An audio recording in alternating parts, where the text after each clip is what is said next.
Vaping. It's everywhere. From city streets to suburban parks, you can see people enjoying their e-cigarettes, creating clouds of vapor that dissipate into the air.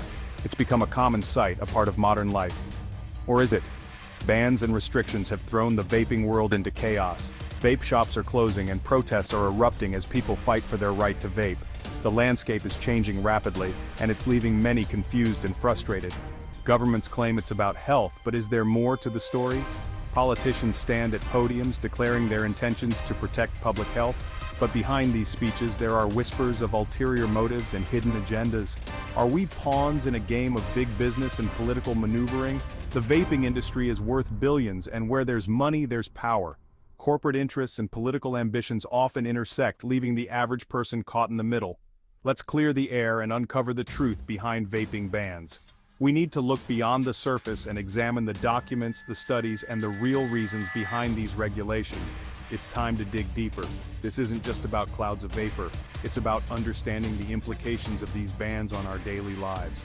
It's about the choices we make and the freedoms we hold dear. It's about our right to choose, to make informed decisions about what we put into our bodies. It's about standing up for our personal freedoms and not letting them be eroded by overreaching regulations. Access to potentially safer alternatives is crucial. For many, vaping is a way to quit smoking traditional cigarettes, which are known to be far more harmful. Denying access to these alternatives could have serious health consequences. And then there's the murky waters of government control. When regulations are passed, who really benefits? Is it the public, or are there other forces at play? We need to question and understand the true impact of these decisions. We're about to dive deep into the world of vaping bans. Buckle up, because this journey will take us through the complexities of health, politics, and personal freedom. Let's explore the real story behind the headlines and find out what's really at stake. Conspiracy theories swirl around vaping like smoke. Some whisper that big tobacco, threatened by a rival, is pulling the strings. Others claim it's a ploy to push us back to traditional cigarettes. Are these claims legitimate or just hot air? While big tobacco's history is riddled with shady practices, their involvement in vaping bans is complex. Yes, they lobby. Yes, they influence regulations.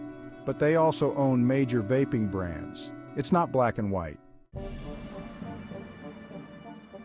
Money talks, and in the world of vaping, it screams. Governments impose hefty taxes on vaping products. Is it about public health or padding their pockets? The answer, like a good vape juice, is layered. Taxes on traditional cigarettes generate massive revenue. As smoking rates decline, governments scramble to replace that income. Vaping, seen as an easy target, gets slapped with hefty taxes, often exceeding those on cigarettes. Public health or profit motive, you decide.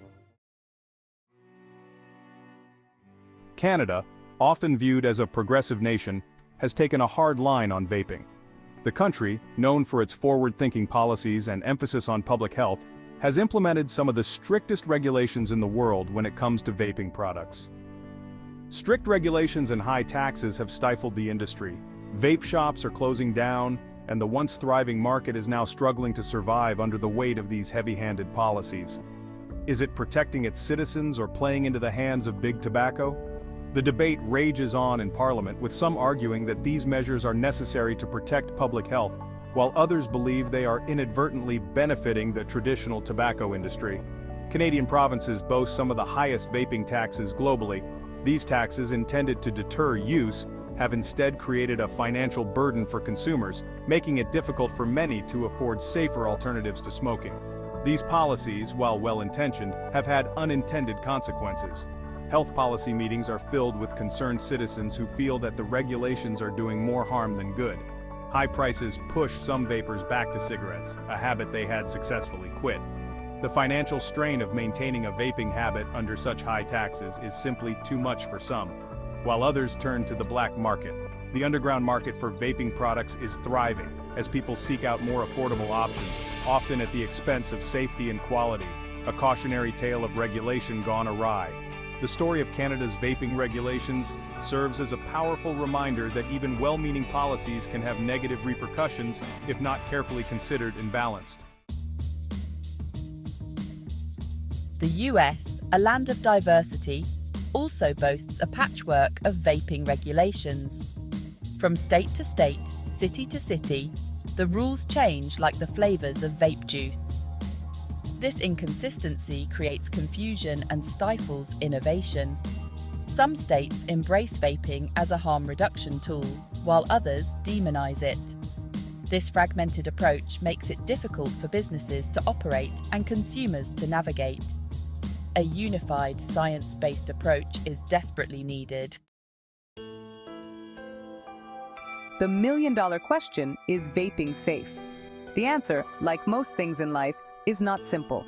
Vaping is not harmless, but it's significantly less harmful than smoking. Let's separate fact from fiction. Vaping exposes users to fewer harmful chemicals than cigarettes. However, long-term effects are still unknown. More research is crucial, but early studies suggest vaping can help smokers quit. It's about harm reduction, not a free pass. Youth vaping is a serious concern. Attractive flavors and sleek designs have enticed a new generation. But are vaping bans the answer? Or do we need a more nuanced approach? Bans often drive youth to the black market, where products are unregulated and potentially dangerous. Education, not prohibition, is key. We need to teach young people about the risks of vaping and provide support to those who want to quit. Regulation is crucial, but excessive restrictions can cripple the vaping industry and push consumers towards riskier alternatives. Finding a balance between public health and personal freedom is paramount. We need sensible regulations that prioritize public health without stifling innovation. Restrictions on youth marketing, product safety standards, and transparent labeling are all essential components of a balanced approach. The vaping industry is constantly evolving. New technologies and products emerge regularly. The future of vaping hinges on striking a balance between innovation, regulation, and public health. Imagine a world where vaping devices are equipped with safety features, age verification systems, and personalized harm reduction tools. This future is within reach if we embrace innovation and work together to create a responsible and sustainable vaping landscape. Ultimately, the decision to vape or not rests with the individual. Empowering consumers with accurate information and access to a variety of harm reduction tools is essential. We deserve access to unbiased information about the risks and benefits of vaping.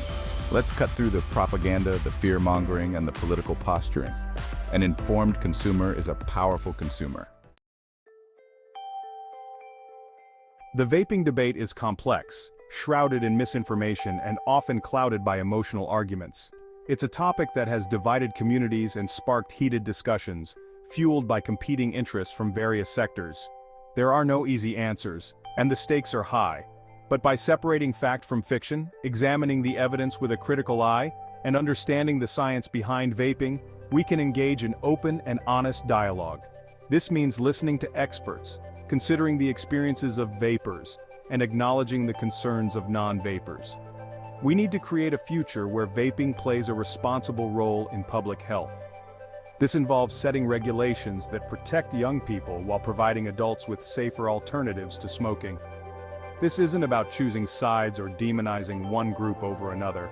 It's about finding common ground, embracing harm reduction strategies, and working together to minimize the risks associated with vaping. Empowering individuals to make informed choices about their health and well-being is crucial. This means providing clear, accurate information and supporting people in their journey to better health. The future of vaping is in our hands. Let's choose wisely, ensuring that our decisions today lead to a healthier tomorrow for everyone.